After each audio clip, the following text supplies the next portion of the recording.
अभी नमस्कार, आप देख रहे हैं लाइव टाइम्स टीवी, आपके साथ मैं हूं वर्षा और आप लोगों के बीच में लाइव तस्वीरें लेकर हाजिर हैं।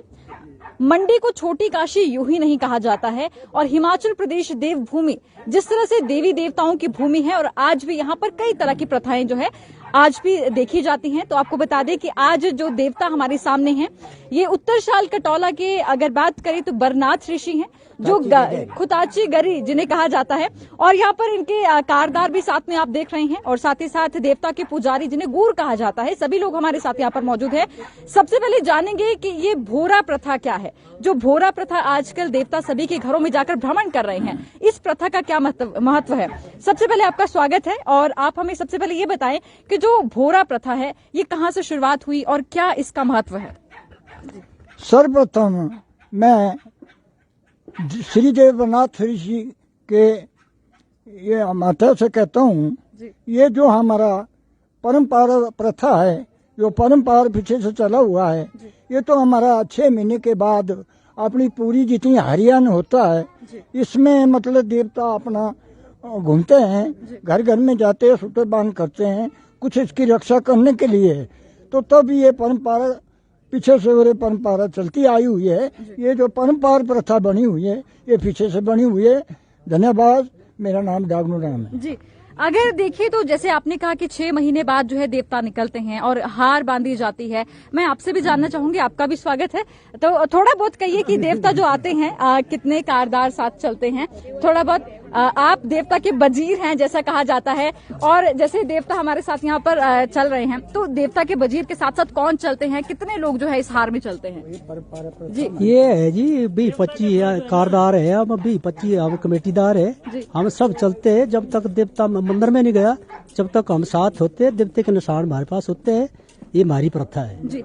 कितने जैसे आप लोग निकलते हैं, किस समय निकलते हैं, क्या मंदिर जाते हैं या फिर घरों घरों में ही जैसे जनता के बीच में जाते हैं, लोगों के ठिकाना वहीं रहता है क्या देवता का? फिर घर घर घूमते हम। आप मंडियाली में भी बोल सकते हैं, हमें बहुत अच्छा लगेगा और हमारे दर्शकों को बहुत अच्छा लगेगा अगर आप मंडियाली में बोलेंगे तो। फिर यहाँ से जी सारे घर घर हंडना, फिर यहाँ सा फिर देवता में डालना, फिर देव सारा मसाबत हुआ, फिर यहाँ सा देव बंद करना हो, फिर निकलना 6 महीने बाद। 6 महीने बाद। तो मैं आपको बता दूं कि 6 महीने की प्रथा रहती है, जैसे कि कहते हैं कि नई फसल है। आप भी यहाँ पर आए, थोड़ा सा आप थोड़ी सी जानकारी दें क्योंकि ये युवा पीढ़ी है और जो आप हमारे पीछे देख रहे हैं ये देवों की प्रथा को लेकर आगे बढ़ते हुए अब नई पीढ़ी की तरफ रुख हो चुका है और ये पुजारी भी कहेंगे।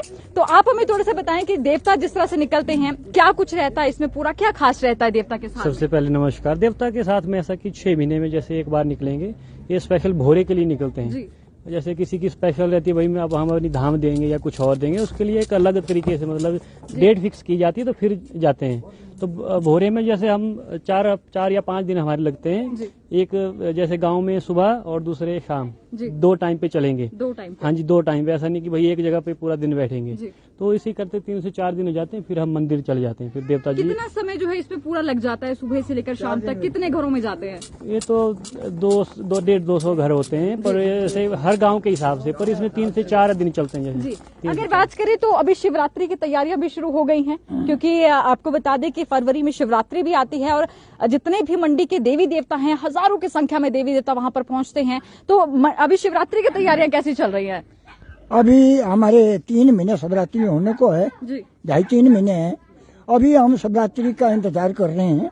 जितने भी हमारे 216 देवी देवता हैं जो कि मंडी शिवरात्रि में रजिस्टर्ड है, जो कि इसके बीच में अलावा बाजार के देवते और देवते भी बिना रजिस्टर्ड देवते भी आते हैं, वो भी मंडी शिवरात्रि का भाग लेते हैं।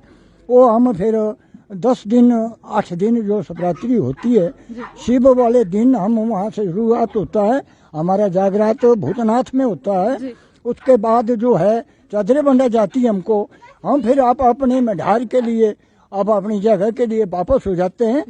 तो धन्यवाद। हम आज शिवरात्रि कि आप थोड़ा सा देवता के बारे में, बरनाथ ऋषि के बारे में भी थोड़ा सा हमारे दर्शकों को बताएं। श्रीदेव बरनाथ ऋषि कथाची का गहरी, ये पीछे से परंपरा राज दरबार से और पीछे से राजा लोग ने इसकी परीक्षा ली है।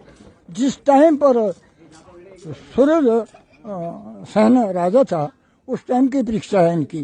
परीक्षा में लिए हैं, इनके सत लिए हैं, इनकी परीक्षा पूरी परीक्षा के पर आज दिनों तक चला हुआ है, ये परंपरा चली हुई है। धन्यवाद। देवता के बारे में बताना चाहूंगा, जब 8वीं सदी में जब जो ये वीरनाथ, ये एक अलग संप्रदाय है।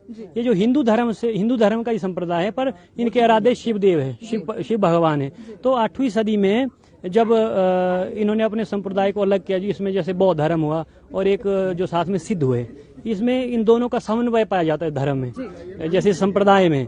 और तो 8वीं सदी के बाद जब इनके जो पहले गुरु थे मिच्छेंद्र नाथ जी, तो ऐसे नाथ समुदाय में गोरखनाथ जी को जो है पहला ये माना जाता है, भाई पहले गुरु है। पर वो पहले नहीं थे, पहले मिच्छेंद्र नाथ थे, दूसरे मस्तेंद्र नाथ, तीसरे बाबा बेरनाथ जी आए फिर उसके बाद, और उनसे पहले जो गुरु गोरखनाथ जी थे, हाँ जी, वो हुए।